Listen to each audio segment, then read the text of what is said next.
everybody, it is your boy MtG here, back with another Magic video, and today I want to show you guys a deck that I pretty much just came up with a little bit ago, and I've been playing with this deck actually for a little bit now, and it's really fun, it's really janky, so I don't suggest dumping a bunch of wild cards into this deck because it's fairly janky, but here it is, okay? So we're doing a Golgari Graveyard Aggro, and yeah, that's kind of the concept behind the deck. And one of the things I wanted to do with this deck is play Creeping Chill, because Creeping Chill is not a great card, but it does fit into certain very specific archetypes like dredge decks and anything that's putting cards from your library into your graveyard. You can slot Creeping Chill in if you think it's worth it, and I kind of think it's worth it in this deck because we're trying to be an aggro deck. We want to get a bunch of damage out very cheaply, and so one of the ways we're going to do that is it's with Creeping Chill. So it's a 4 mana sorcery, and it deals 3 damage to each opponent, and you gain 3 life, which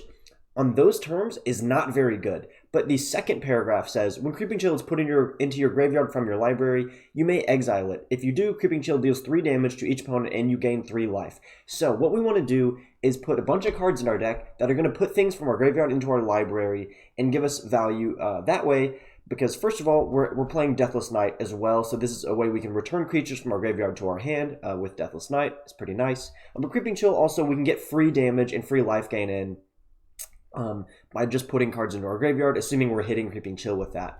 And so one of the new cards we were playing, actually 2 of the new cards we're playing actually help us a lot with this. So a card from Threos Beyond Death that I wanted to play is Gravebreaker Lamia. This is a 5 mana, a creature with lifelink. It's a 4/4, and it says whenever Gravebreaker Lamia enters the battlefield, search your library for a card, put it into your graveyard, then shuffle your library. So this is a 5 mana creature, so it's at our top end. This is like our closer, so to speak. This should be ending the game for us pretty quickly because it is a decently sized creature. It's not great value for 5 mana. We could definitely get bigger creatures for 5 mana, but what it does for us is if we have Creeping Chills left in our library, we can go into our library, just put it straight into our graveyard, exile it, get that extra damage. So essentially what we're doing is when this enters the battlefield, we're dealing 3 damage and gaining 3 life, which is going to be pretty useful because a lot of the times that life gain is going to be bringing Deathless Knight back from our graveyard to our hand, so getting us that recurring value over and over again. And so this is a new card we're playing, but we're also playing Relentless Pursuit. And Relentless Pursuit has been very, very good in this deck. At first, I was like, I put in 1 copy of this because I was like, oh, it kind of works. And then I slowly kept on upping the number to 3 because it's been so good. If you don't know what Relentless Pursuit does, you reveal the top 4 cards of your library. You may put a creature card and or land card from among them into your hand. Then you put the rest into your graveyard. So the ideal situation is we look at the top 4 cards of our library. We have a Creeping Chill, a creature, and at least 1 land or something in those 4 cards. So we can put 2 cards into our hand and then 1 Creeping Chill into our graveyard to get damage out with that. So this is really, really nice with Creeping Chill and other stuff. We are also playing a lot of creatures, so we're going to be hitting creatures with this quite a bit.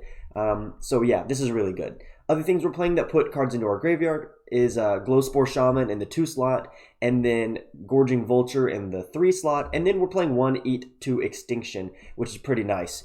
This is just very good removal from Threos Beyond Death. It is 4 mana, so it's a bit expensive for an aggro deck, which is why we're also playing Assassin's Trophy to get some early removal out if our opponents play things we can't get around in terms of blockers or planeswalkers that are going to give them too much value in the long run. So we just go ahead and get rid of it early so we can continue attacking and dealing damage to our opponents. So that's why we're playing Assassin's Trophy, even though it does give them a basic land and we don't want to do that a lot. We're playing 2 of this. But speaking of removal, we also are playing 4 Blacklance Paragon, which is, on the one hand, gives us some lifelink and is a 3/1 attacker, which is a pretty good which is kind of a ratio we like in aggro decks. We want more damage as opposed to less toughness because we don't want them to be good blockers. We want them to be good attackers. So this is a 3/1 for 2, but it also, when it enters battlefield, target knight gains Death Touch and lifelink until end of turn, and it has flash. So a lot of times we can flash this in and block a creature that our opponent has, and we give this Death Touch.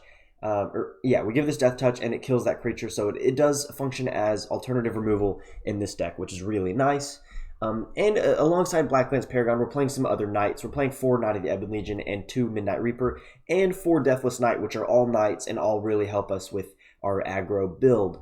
We're also playing 4 Gutterbones And one thing I want to talk about with this deck is that you'll notice that a lot of the creatures we're playing have pretty aggressive values, like pretty aggressive power and toughness. Like Glowspore Shaman and Blacklance Paragon are both 3/1s, Gutterbones is a 2/1, and then Deathless Knight is a 4/2. And all of that really helps us with getting out a lot of damage early, even if our opponents eventually put down blockers. If we've been able to attack with one of these, like on turn 3, attacking with a Glowspore Shaman if they don't have a good blocker up is actually quite a nice play. And it trades up. We want our creatures to trade up, so that helps us a lot too. So let's go ahead and get into some play with this deck. I think I am playing 22 lands, and the reason I'm only playing 22 lands is because we're playing an aggro deck. We want to get value out onto the board early, but we do have ways to filter our hand and make sure we get the lands we need, especially with Glowspore Shaman. If we only have 2 lands, we can put 3 cards into our graveyard, and then we may put a land card on top of our library from our graveyard to make sure we get that 3rd land on turn 3. We also have Relentless Pursuit, which is going to put lands into our hand as well. So we have ways to get extra lands into our hand if we're running low. So let's go ahead and get into some play. We're going to just play this in the regular play queue. We're not going into ranked because I don't think we're ready for that. And I don't just want to get pounded repeatedly. But I will say I've been rolling some people with this deck because it's so janky that I think people really don't expect to be killed by Creeping Chill. So yeah, that's been pretty fun. It's been pretty fun playing this deck. One thing I will say that's kind of an issue with this deck is it's pretty janky and not super good, but it's good enough to win some games. But it also requires a ton of rare cards. Most of our powerful cards are rares, like Gravebreaker Lamia. All of our 1-drops are rares.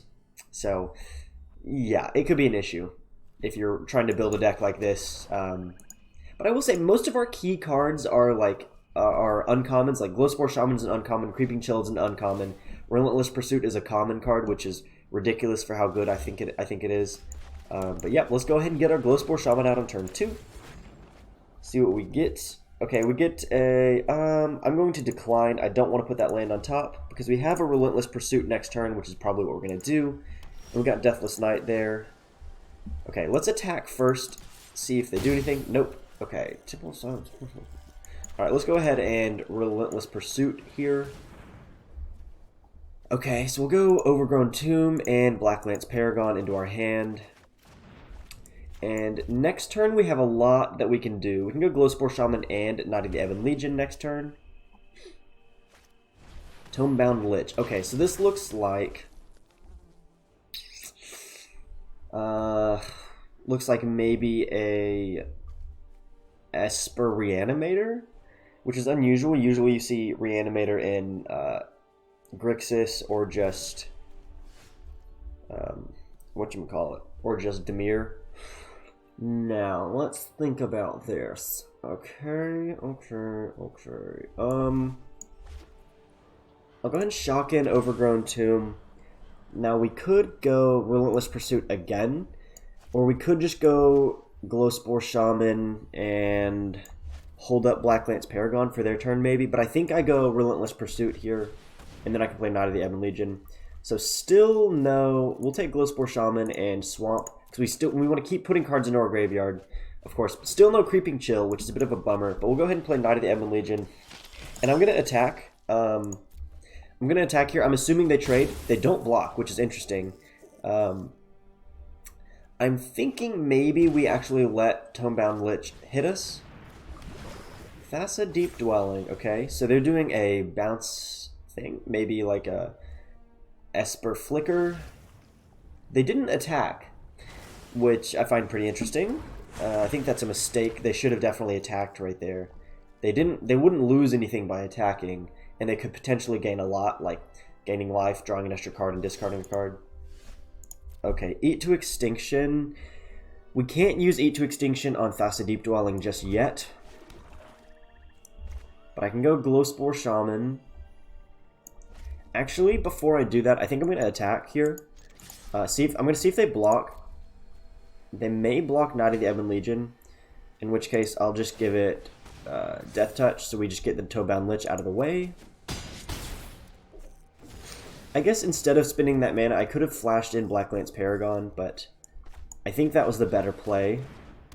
Instead of playing a card, I could just use the ability. There's 2 Creeping Chills, baby. So we will not put a land on top, but we will exile both Creeping Chills here. So we get 6 extra damage and we gain 6 life. And we put a Deathless Knight back in our hand. That is pretty sick. That's why we play that card, baby. So we take him to 4 and we have 24 life here. We're in... I think we pretty much win at this point, right? So whatever they play, we can just eat to Extinction, exile it, and then we attack for the win. So we should be good here. I'm pretty sure we're going to be okay. Yep, they bounce that, and then we win. Sick. Alright. They concede. So that was a good first game. That went well. I do like to see Creeping Chills earlier, but of course getting 2 and 1 turn is pretty nice. So let's get into another game and see if we can keep on winning. I'm very pleased with how this deck is actually turning out in terms of like getting wins, because at first I was like, this is a fun idea, probably not going to win very many games with it, but so far I've won a ton of games with this in the normal play queue. So it's fun. It's fun. I don't know how it will fare in ranked. Maybe I need to take it into the ranked queue and see if I can actually keep winning with it. But I find that to be pretty unlikely. Okay, this is actually a wonderful starting hand because we go Glowspore Shaman on turn 2, and then probably Gorging Vulture on turn 3. Overgrown Tomb.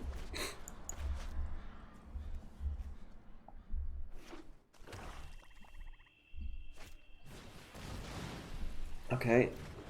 Why is everyone playing Tomebound Lich all of a sudden? What is this? I'm pretty sure like you saw it in the last game, but I'm pretty sure the game before that I played against somebody who was just doing Dimir Reanimator and they were playing a ton of Tomebound Lich. Okay, that's fine. We're gonna decline. I don't want to put that on top. I really hate drawing Creeping Chill. It just does us no good to spend 4 mana to use this ability. So it ends up just being like a dead card in our hand. I'm actually going to not block here. I know they get a lot of value out of hitting with that because they get to draw a card and then discard, and they gain life, but I think I'd rather keep Glowspore Shaman on the board as an attacker. Let's go to combat first, see what happens. Okay, we actually deal some damage, and then we'll go Gorging Vulture.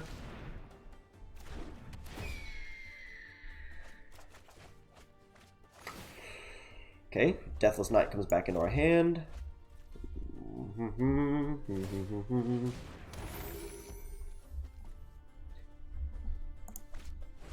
Orzhov the Multifarious. Okay. So they don't have anything particularly dangerous in their graveyard right now. They do have a Tomebound Lich, which I guess they could turn it into, but wouldn't make much sense to do that. No blocks for now. I'm probably just going to, on my turn, I guess it depends what they do here. Okay, they do nothing. So they do have 3 mana available since they do have a food token in Untapped Gilded Goose, where they could turn Orzhov into a Tomebound Lich, which is fine. I really don't mind that trade, but I'm just going to go all in here. I'm going to play Deathless Knight and then attack all. See if they block with Orzhov. Because I'm thinking they probably transform Orzhov, pay 3 mana, they turn this into a Lifelink or Death Touch, and they block Deathless Knight. But really, like, so I kill Orzhov, they put Deathless Knight back into our graveyard, which is a card that we can get back out of our graveyard pretty easily, and we take him to 11 there, so all good, all good, all good. Ooh, Atris Oracle of Half-Truths, okay. Interesting.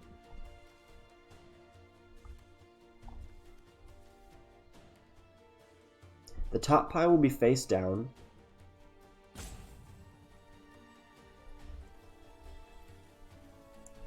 I want to show them, I'm going to try this. Either way, it doesn't make much difference because they can play Uro from the graveyard anyway. It doesn't make a ton of difference where I put this, but I'd rather them, I think, go for the gold and take that into their hand. Take the face down pile in their hand. And put Uro into the graveyard? Yep, okay. They put Uro in the graveyard, which isn't the end of the world. That's, you know, it's kind of a bad option. Like, it doesn't feel great. Okay. We're going to attack. I want to hold Assassin's Trophy up for when they play Uro, because we want to kill Uro pretty much immediately. And I'll go Gorging Vulture again. So maybe we can hit a Creeping Chill here. Creeping Chill, baby. There we go. And we put Deathless Knight back into our hand for next turn, which is wonderful. And then we'll end turn because I want to hold up Assassin's Trophy. I could have put Gutterbones back into my hand, but it doesn't really do a ton for us right now. And we've got them, like, we're pretty close to killing them right here. Okay. They're going to... they're going to get Uro out, which gains them what? How much life do they gain? 3 life, and they draw a card.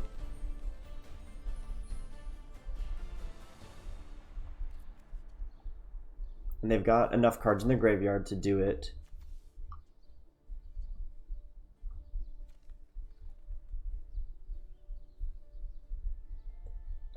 I don't know what else they would do.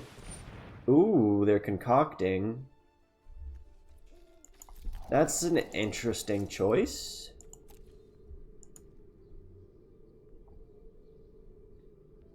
Why would you do that? I'm not sure why they would do that, because when they do that, Uro still dies. Like, they still have to sacrifice Uro when it hits the board here, because it didn't escape. So they have to sack it again. And then, what are they going to pass to attackers? I could kill Atris, but it doesn't do us a whole lot of good to do that. So we'll just let the damage come through. And then we're going to flash in Blacklance Paragon just to have another attacker on my turn. And that should be a win, I think. If we go... Yep, that's game. That's game, baby! See? I'm telling you, the deck is not bad. It's janky, but it's kind of good. Also, what is this play? Like, we've played almost only Reanimator decks. I'm very confused by that. I don't know. Maybe it's just something about, like, the way they're ranking the decks for the, like, matchmaking system. That it thinks, like... Because I'm playing Dredge, or I guess this is Dredge, maybe? Anyway, since I'm playing like a graveyard deck, maybe it's like, oh, they're also playing a graveyard deck. That's a fair matchup. Whatever, bro. Okay, let's go... Yeah, we'll keep this. I'm going to go, I think, Shotgun Overgrown Tomb to go Gutterbones on turn 1. I go first, right? No, they go first. Ooh, okay. That makes me think maybe I want to go Knight of the Ebon Legion here. Or we could still go Gutterbones. Yeah, I'll still go Gutterbones.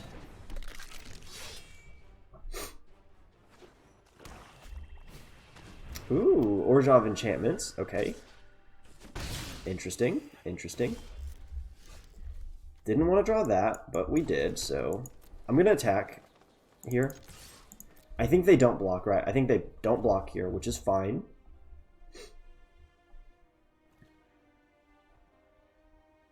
They do block. Wait. Are you going to block with Hateful Eidolon and sack outside of Wife's Bounty? That makes, like, just about 0 sense to me. But, okay. Fair enough. Sure, man. Okay, I'm gonna actually pass and then probably flash in Blacklance Paragon on them. Okay, Esper. I'm gonna let the damage come through and then flash in Blacklance Paragon so I have an attacker. Okay, good. We got another land, but I needed a black mana source, but that's okay. I really wish I had Relentless Pursuit right now. I don't want to do that. I think I want to go Knight of the Ebon Legion.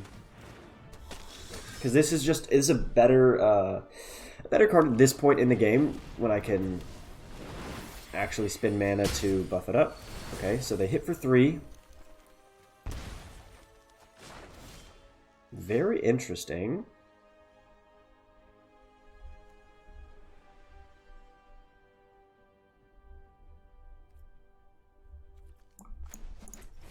I'll go Midnight Reaper, attack with Paragon. See if they block with Hateful Eidolon. If they do, fine. I take a damage and I draw a card, which isn't great because we're actually getting low. But we do have a lot of ways to gain life. Ooh, that's not great. So we go to 7.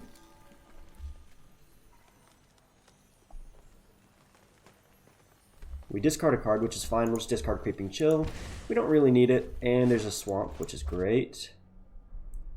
Unfortunately, we're not going to be on 5 mana yet because we missed a land drop. So we can't play Gravebreaker Lamia, which is what we really needed to do. So we're in trouble if we don't draw removal. Okay, Hateful Eidolon. It's a bit of a bummer.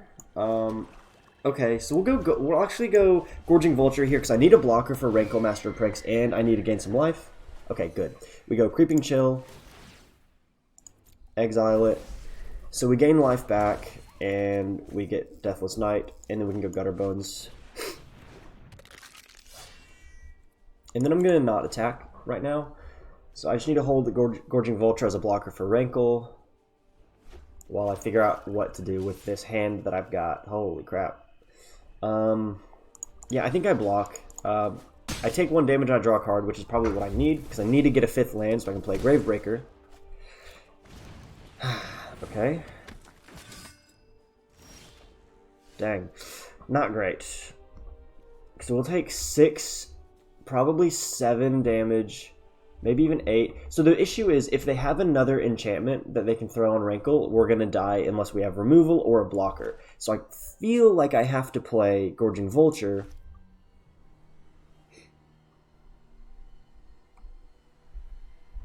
Though I really would like to play Deathless Knight and just attack.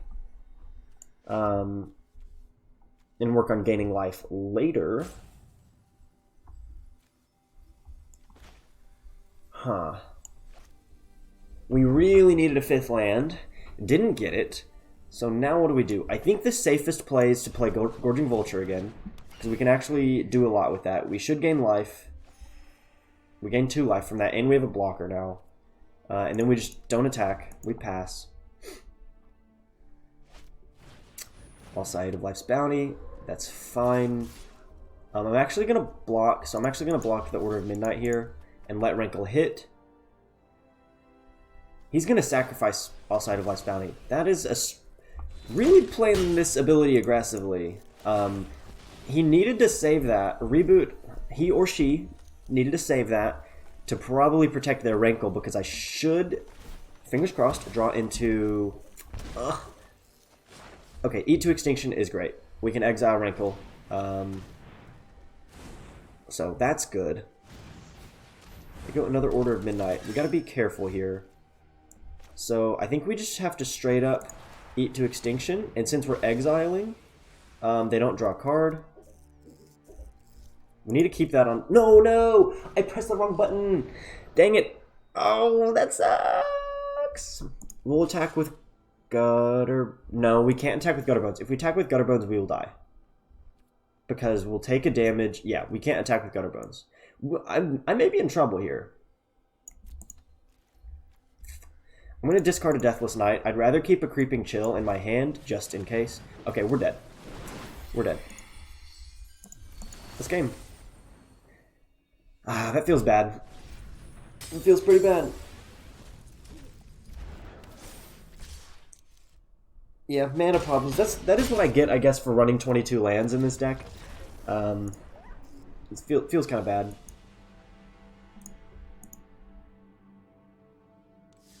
So, okay, that was a loss. You know, we lost, but we actually, I felt like, gosh, my hair is insane right now. I felt like we hung in there pretty well, like, just because we were able to gain enough life, gain some life, and play, or exile a Creeping Chill, we were able to stay in the game. But if we had gotten that 5th land earlier and played Gravebreaker Lamia, we could have actually probably won. But we never did, so it does happen. My strange Asian friend. Actually, a decent hand. I'll keep. Blacklance Paragon on turn 2 is actually decent if we can flash it in on their turn. That's so bad. Why?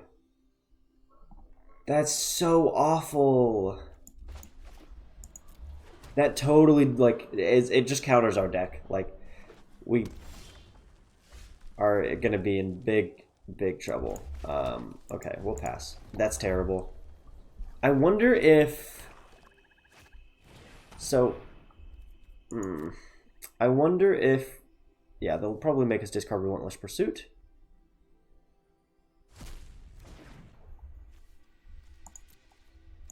Do they have a shock, maybe? To shock Blacklance Paragon? Nope. Okay, that's fine. Really? Drawing Creeping Chill? That's stupid. I hate drawing a bunch of this card. But I guess the good news is, I don't know whether... So if I were to put it into my graveyard from my library, would I be able to activate this ability? Like, would I be able to activate this line of text first? Or would it just exile immediately because of Leyline of the Void? Not sure. Not sure. I'm going to attack. I know they're probably going to block. Nope, no block. Very interesting. So we'll go Knight of the Ebon Legion. Leyline of the Void. So this is one of those games where in best of 3, I would have some sort of... I'd have a way to destroy this. I guess I do have a way to destroy this. We're going straight for the face. We don't give a rip about Chandra. Yeah. Deal 7 damage, take him to 7. That's what's up, my guy. No problem. Fire. Okay, duress. So they force me to discard Creeping Chill.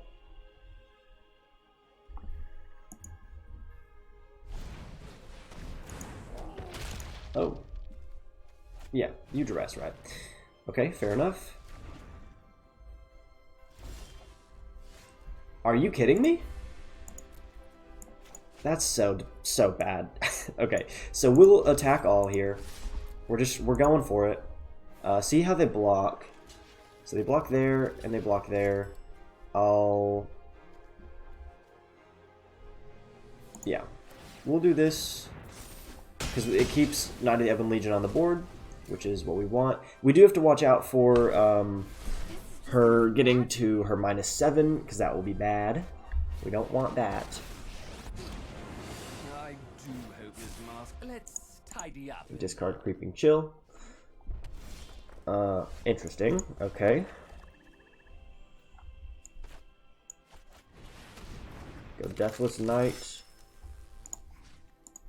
I'm actually gonna let her get to 7. So I could take them to 1, but it doesn't really help me a whole lot. I want to make sure I can keep Creeping Chill in my hand because Creeping Chill ends the game even if they manage to board wipe me or something.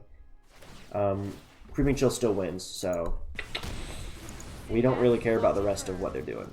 I guess they could. Agonizing Remorse is possibly what they play. Cosmotronic Wave. Okay, fair enough. We still win because we have the Creeping Chill. Deal 3 damage, gain 3 life. That's game. Interesting deck that they were playing. Interesting deck. I like the Pestilent Menace, or whatever that is. Pestilent Spirit with Cosmotronic Wave. Kind of a cool play. I like it. Yeah, that's the deck, guys. Let me know what you think of this. And, oh, not what I meant to do. Oh, we'll open some packs for you guys. For you nerds who like the rush of adrenaline from opening packs and getting mythic rare Heliod Sun Crowns. I think that's my 4th Heliod, and I haven't opened a single Dream Trawler, which is just a regular rare. So, hey, Phoenix of Ash, not bad. Not bad. Now let's look at the deck. Yep. Here it is, guys. The deck list will be in the description below, and if you have suggestions for how to change this deck up, or if you think it's stupid, let me know those in the comments below. I do appreciate you guys watching the video, and yeah, I'll see you in the next one. Peace.